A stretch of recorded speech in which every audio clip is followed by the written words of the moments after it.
All right, well, hey there, Dirt Crew. This is the Dirty Reviewer, and today we've got Ralph Protano, who is the Trail Development Manager with the Cleveland Area Metro Park for a special segment that we're starting to do.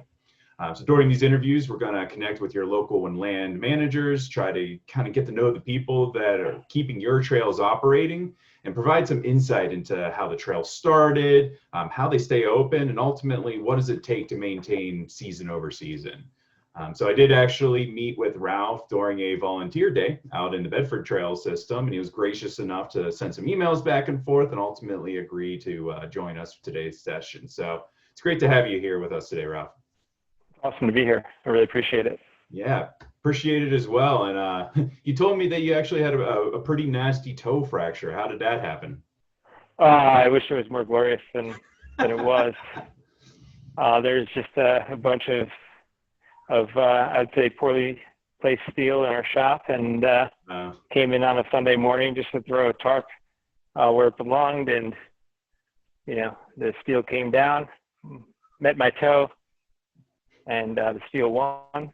And I'm down for 6 weeks, which is kind of a bummer because this is, as you know, prime season. No matter what you love to do outdoors, this is a great time of year in Ohio to be outside. So this must be my penance for some bad karma out there.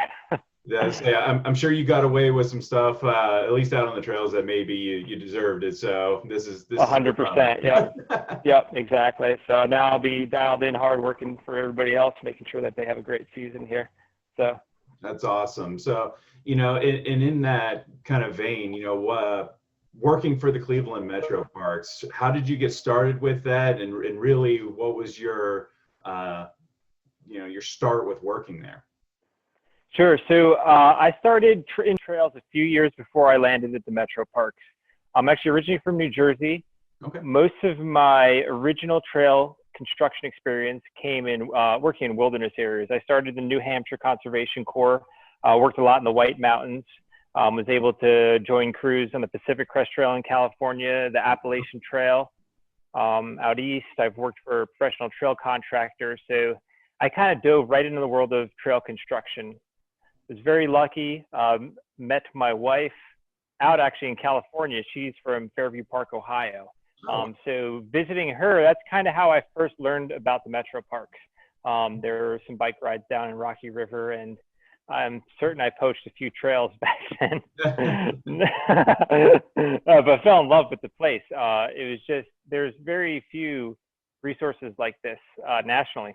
I'm just being around in terms of where we can pretty much get out our front door and be on a trail in like 15 minutes.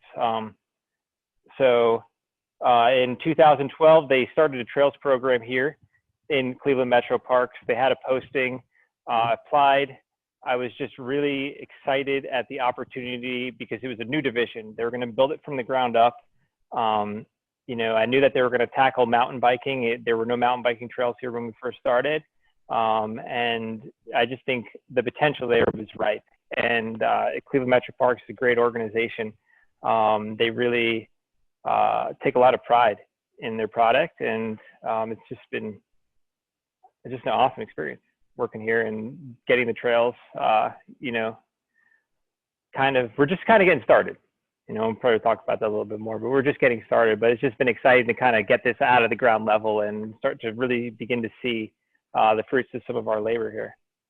And I very recently, I haven't uploaded it yet, but I rode, I guess what you would call like a pirate trail. Like it was one that's just made out in the woods by, just some amateur trail builders. And there's such a difference between those kind of trails and your sponsored and well manicured and well kept trails. So, it's definitely a little bit of a different world, but I guess my next question would be, coming from the West Coast to now the East Coast, what are the biggest differences you see in the trails and kind of how they're treated between, say, you said Colorado and California versus Ohio? Well, I mean, the terrain is the biggest piece. And, a lot of those trails that I was working on, mountain terrain, so they needed to be built to be constructed. In the sense of here in Ohio, like any of us can make a trail. Right. It's kind of possible to traverse just about anything. So as a trail manager, we're trying to look at a way of how can we build trails that can survive the kind of traffic that we're expecting, and then, be able to perform in a way that is enjoyable for users. It's very easy to make an exciting trail on a mountain. The stuff that you see that people are doing in the valleys, and the Midwest is kind of like it's almost like the last place where this kind of trail culture to really land. And it's sort of, it's definitely happening. You can see it right now between, we put the first trails on the ground, and then what they were able to do at Hampton Hills, and then at East Rim, they were able to take it in another direction. And that's kind of what was happening elsewhere that we're starting to see happen here, is just like the development of a culture. Those people out west, they've been working on that terrain a long time. They deeply understand what they need to do. We're starting this from the ground up, and I'm sure we'll talk about this more, but just this idea of having a mosaic of trails, a menu of options, whether it be something like East Rim that's machine built, designed by a professional, rider and builder, to something like you're talking about, maybe a private piece of land where it's not maybe seeing that kind of traffic, but has that like sort of experience of, I found this. And that's what I think, that's what was out there that I feel like we're trying to create here. It's just that kind of menu of options. And I think before there were mountain bike trails, like your only option was to poach, really, or find, there were a few pieces, but that's mostly what people were finding in their backyard. So the dial's kind of been shifting, I would say, in the last 8 years. And with one of the things that we're trying to do with the channel is to rate trails on different kinds of metrics, but being clear that one metric's not better than the other. A different rider profile enjoys a different type of ride, right? So even if you're a very experienced rider, it's very different to go to Hampton versus going to Bedford versus East Rim. You're going for a different experience for each one of them. And that doesn't make any of the trails inherently better than the other ones. And that, we all should acknowledge that, we have our biases as far as what we like and what we enjoy. But there's definitely a time and place for all different skill ranges, all different types of trails. And I'm really glad to see just how much variety there is in this area. Definitely. And, as we're talking about, it's really still in the formation phase.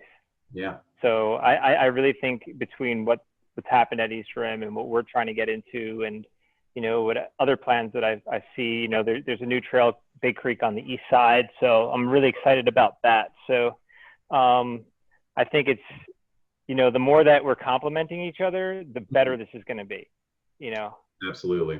We take good ideas, but I think it's to see the different personality between even just the three major Metroparks that have trails. It's just been really important to what we're trying to accomplish. Absolutely. And, I guess that kind of leads me to my next question. And what's been the biggest hurdle or challenge whenever it comes to not only building, but maintaining such a wide variety of trails? Well, the thing that people need to realize about the Metroparks is we came out of the gate and we got trail on the ground. Yeah. Immediately. Summit, East Rim, even what they're doing at, I believe, Geauga, it was a much more vetted plan, a thorough plan. We decided to throw ourselves out and kind of be the test dummy. Mm-hmm. Royal View opened about a month and a half after I started here. I just kind of helped put the finishing touches on. Bedford was the first trail project I was really a part of. And that was, at that point, I think there was a lot of, mountain biking was new. Mm-hmm. Land managers were working with natural resources, risk management. There was a little bit of tentativeness in terms of what we're doing. And there's a little bit of that comes through at Bedford. When you see that compared to West Creek, which is our most recent offering, right. Which feels a little bit more finished, and we always knew that we'd go back and sort of complete the locations that and that what we have right now isn't necessarily a finished product, and that the product should be able to evolve as riding styles and technology users evolve. But that's kind of been the challenges for us is, we didn't really have a management plan. There was no trail closures when we started. Right. The kinds of things that have just become normalized in the mountain bike culture, we kind of had to get in the forefront on that. Even right now, we're coming in and just trying to get clearing plans and make sure that all those kind of pieces are aligned so that the trails can kind of stay where they need to be. Coming up with a maintenance plan that works for different trails. So like we were talking about, like this different mosaic, the expectation of what maintenance means in one location is different than others.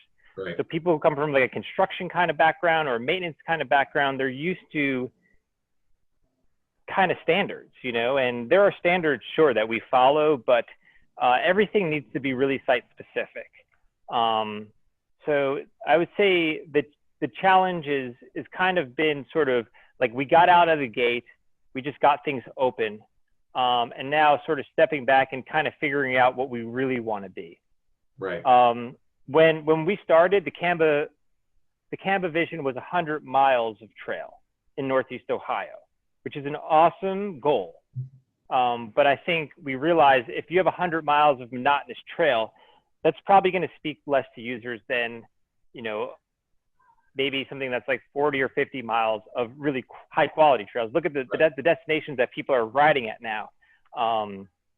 They're not necessarily just looking for the longest route. They're looking for certain features, or they're looking for certain kinds of rides, and this kind of menu buffet style options is something that I feel is really important, and especially here, like we're a community. It's the after work kind of weekend concept. It's your kind of, your regular ride. So trying to match that.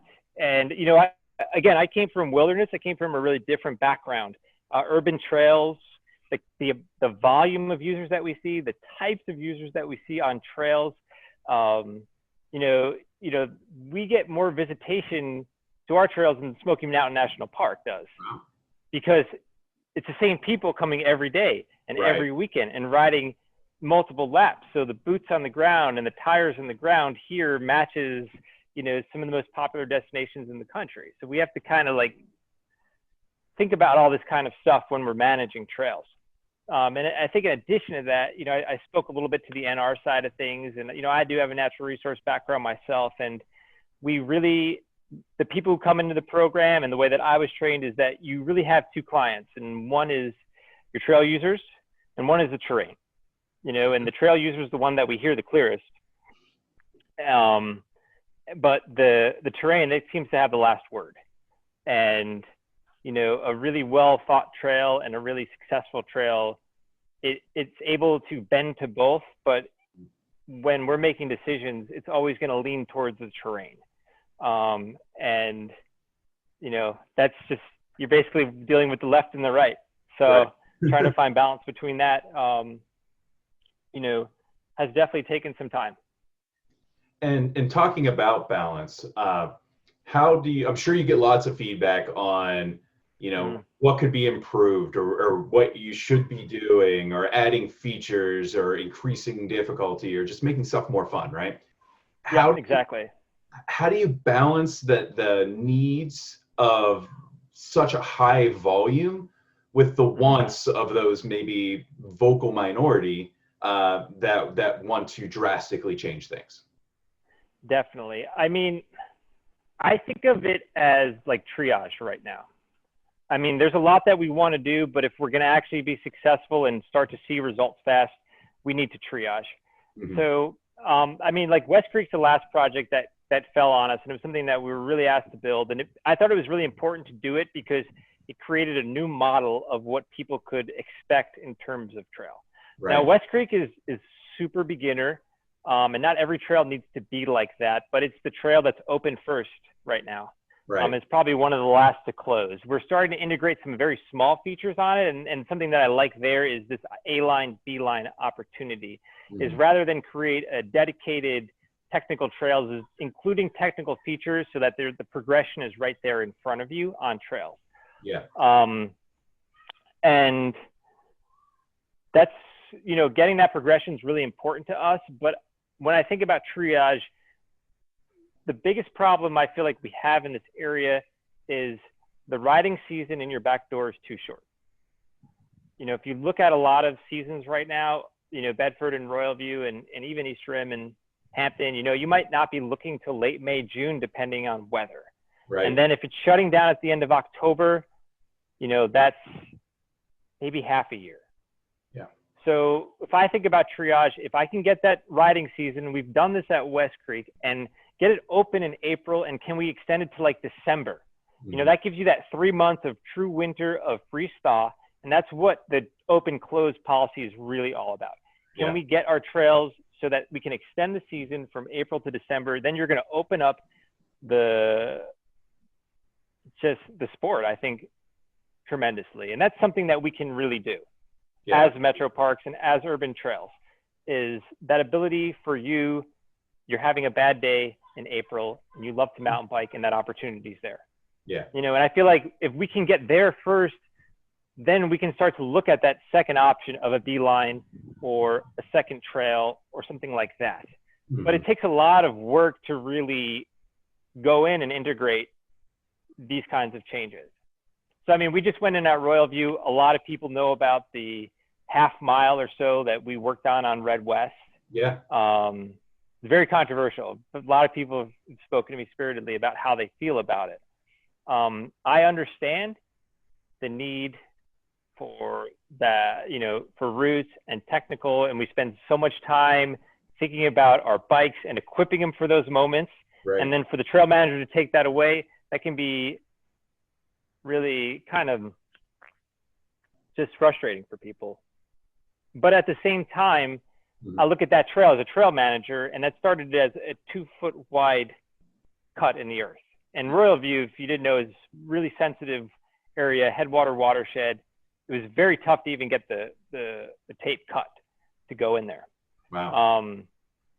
So NR looks at it, a 10-year plan, and they say they can tell you, and they just sent me the report, the trail width on average has more than doubled in the whole trail system. And there are places for that, but when you're going through long half-mile stretches of that happening, you're in trouble. And like we talked about earlier with the terrain, you're not on the side of the mountain, so things are just going to continue to get kind of blown out. Right. And when they get blown out like that, there that are extremely wide now. I remember going and there being like 12-foot wide sections where everyone's just kind of choosing their own path. So if we had a line that was technical and only advanced riders were riding it, I'm sure it wouldn't get blown out that way. Yeah. But if we don't have that A line there first, it's almost impossible to kind of make. So you can't always get what you want. And my first choice is to do as little as possible on the ground. That's how to build trails as natural and as wild as they possibly could be would be my first choice. But the terrain can't handle it here, and then the volume of users that we have can't handle it.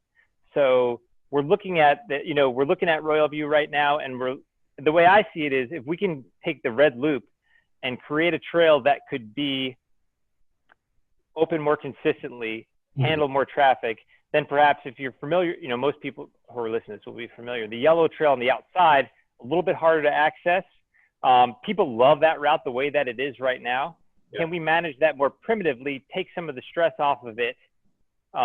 Maybe it's a shorter season trail, while allowing red to be that second option. So that's kind of what this whole, I would say, second phase of the mountain bike side of trail development that I do is starting to shift towards. So we want to get to those features there, and we look for little opportunities. We threw a couple kickers in at West Creek just to let people know that we're listening. But I think, because it's a very loud minority, and we're so appreciative of those riders, because we want people to, we want to hear them. We want to know where the limit needs to be. But at the same time, it's just like when we talk about the terrain and balancing the two sides, right? We kind of need to get that synergy of creating what's considered a sustainable trail first, and then start to look at the options of how we can really start to develop the sport. Great. and whether that means going into new areas and designing new trails, which is not as easy as we'd want it to be, or even just adding improvements to our existing network. And that's really where a lot of our focus is, between Bedford, between Royal View, and West Creek. Yeah, that's great to hear. And I often use West Creek as a great example because, I've been riding for functionally only really about a year. I got a little bit of riding in last season before most of it shut down. And of course, I actually got a new bike at the beginning of this year. And so I've found myself wanting to get more and more challenges, but some days, West Creek is exactly what I want to do, right? It can be extremely fast with those kickers. It's very fun, but it's bite size. I'm going after work. I'm already kind of tired, but it presses all the right buttons. So I for one, I'm really glad that each trail sort of has its own identity. It has its reasons for going. I can understand why, Royal View is known for being chunky and rooty, and how there might be some pushback on the red trail. But I got a chance to ride it, and I personally, I love the gravel section because it adds a little bit of variety to the feel whenever you're doing both the yellow and the red, because now you have a jump line, right? Because there's lips on the areas that are, mostly for drainage, but all of a sudden you're getting air on this trail that you historically had not. It was more of a, pedally grinding root trail. So, I think a lot of people are resistant to change, especially if they already understand the identity of a trail. But I do think that they need to continue to evolve, especially something like Royal View, which is also really well known for being vulnerable to being, ridden and walked on while wet. And all of a sudden there's just ruts and footprints, and it's 3 times as wide, 2 times as wide on average. Whereas, you do run into, you come across walkers and such on West Creek, but it's very resilient. I really haven't seen much trail damage there. And it has the perception of being maintained extremely fast and quickly. Like there's a lot of upkeep there. Yep, definitely. And, is for some context, it took twice as long to plan and build West Creek that it did to do Royal View. And it's a third of the size. Right. So, it's hard to quantify a number. You did bring up one good point though, in that idea of, and you talked about features and stuff like that, and then making sure that these drainages can create flow and other features, right? And if you think about traditionally, like you're trying to get out of a wet area, I'm a trail builder, right? Like we'll just throw some boards down, throw some decking, narrow up the trail. So I think, when we're looking at something like that, we're not trying to fix what's working. We have way too much on our plate to do that. So to all of you out there who think we're going to completely cover Royal View in gravel and sand, you have heard it here that is probably never going to happen. That'd take a lifetime, So, but there are these areas, and we have monitors. I have people that go out to Royal View every single day of the year, volunteers. They check the trail conditions. They update the closures for us. We don't really even have, like, a lot of these people have been doing it with me for so long that we don't even have a formula right now, because we know that trail so well. We know it behaves. We know the areas that are, there are a lot of days where we're out there, we're like 80% of the trail's probably ready today. Yeah. That other 20%, if we ride it out, it's just going to get worse and worse. And there are just some days where we just throw our hands up and it's like, we just got to let people out today. Yeah. And we do it. But, it's that 20% out there that I really think if we can maybe dial in and just change the flow up just a little bit, and again, it's just sort of in the name of sustainability, but at the same time, it's like, rather than just do some kind of like boring rollover or something like that, can we do something that's a little bit faster, a little bit more dynamic? Yeah. So. No, that's great. And, in talking about that and prioritizing keeping the trail fun, but also, making it so that it's sustainable. what can your average rider do to help out more or to prevent further deterioration of trails? Um,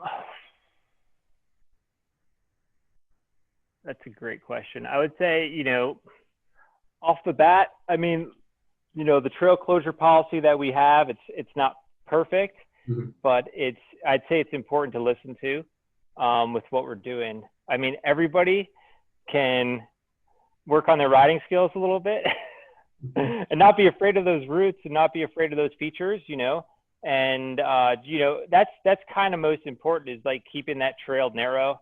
Yeah. When you start, the widening impacts are actually worse than the deepening ones at a bottom. So, Yeah. on a wetter, slicker day, I'm taking a little bit off on turns, because that's the key thing is, with our bikes, that wheel, that momentum, it's the displacement of soil. That's something that a boot can't do, is I can churn up dirt when it's soft and just spew it all around. If I have a muddy boot, it kind of hits to a point where it's just bonded on your boot and you may be tracking down, but you're not throwing dirt Right. around. So like some of those turns and things like that, that's a place on like a rainy day where I just like let off a little bit, maybe turn the Strava off for a day and, just take a little bit more care of the trail and just really enjoy what you have it there. I mean, granted, like West Creek, for example, we have those big berms. They're big, muddy berms, and they can get ripped up, and we can probably rake them right back. But, on a pristine single track or something like that, there's like, one or two puddles on West Creek that I could think about. And, when I hit those, I'm not trying to draw outside that wide line too much. And I think another thing that people do sometimes is like, you see an opportunity for a back slope or a big turn or a ride, and, like the trail may actually be lined up for that. So just kind of controlling what you can do to just, work with, it's kind of like, in the best case, it'd be a symbiotic relationship.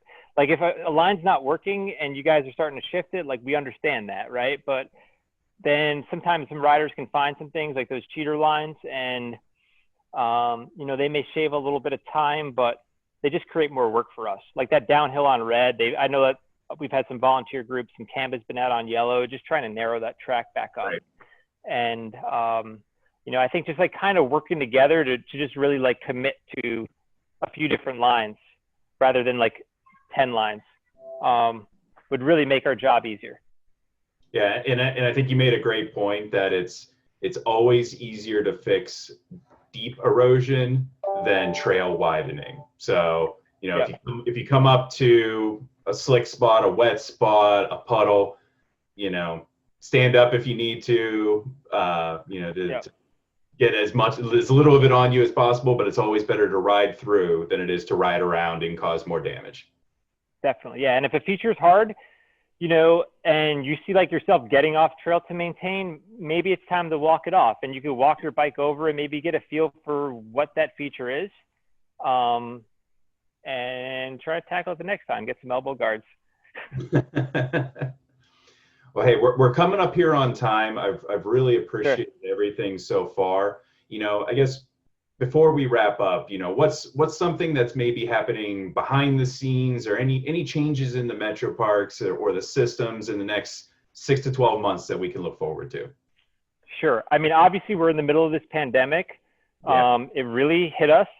It started in March, right where we were beginning to getting our season started. Right. We were able to get some funding to bring a seasonal crew in July. Like some project dynamics changed. So it's a little gray in the future. But what's come that I'm pretty excited about is before that, we were able to add 2 roles to our division, Jackson Wolf and Erica Hirsch. So Jackson, someone's come up with me from the seasonal crew. He's a top rider. He's a KOM on a bunch of segments.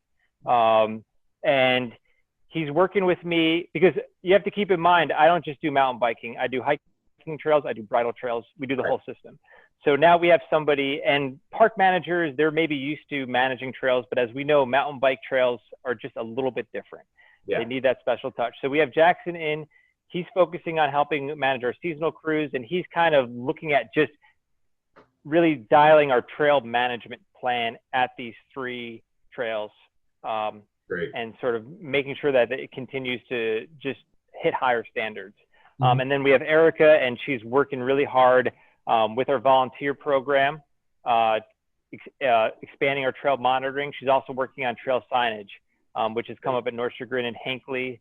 We're looking to get better signage at Bedford. They're going to reflect more of what you see at West Creek, which has always been, it's been a sore thumb in my side, is the signage at Bedford since we started. So that might be something small to look forward to over the winter here. And, you know, really just nibbling at things right now. So, I mean, we took a big bite out of Royal View. You know, there may be one more spot there behind the bathrooms that is another like kind of classic problem area. And I feel like if we can get that dialed in, then Red can be the trail that can get open a little bit sooner. So no guarantees on that, but it's in our sights.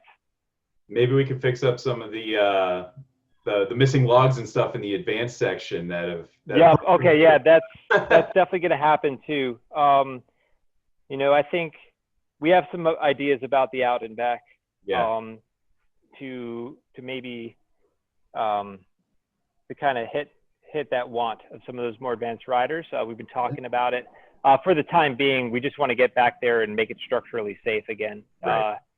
So, you know, you may kind of see a little transition here. People may not be happy with it for like a little bit, but we want to get some of those structures just kind of safe. Some of the stuff has to just get retired. And yeah, I think if you're interested in volunteering, that may be an opportunity where we can work together with some people from the public and looking to, you know, maybe just build some small little skinnies or practice features to get that out and back just comfortable as we kind of work towards transitioning to something a little bit sweeter.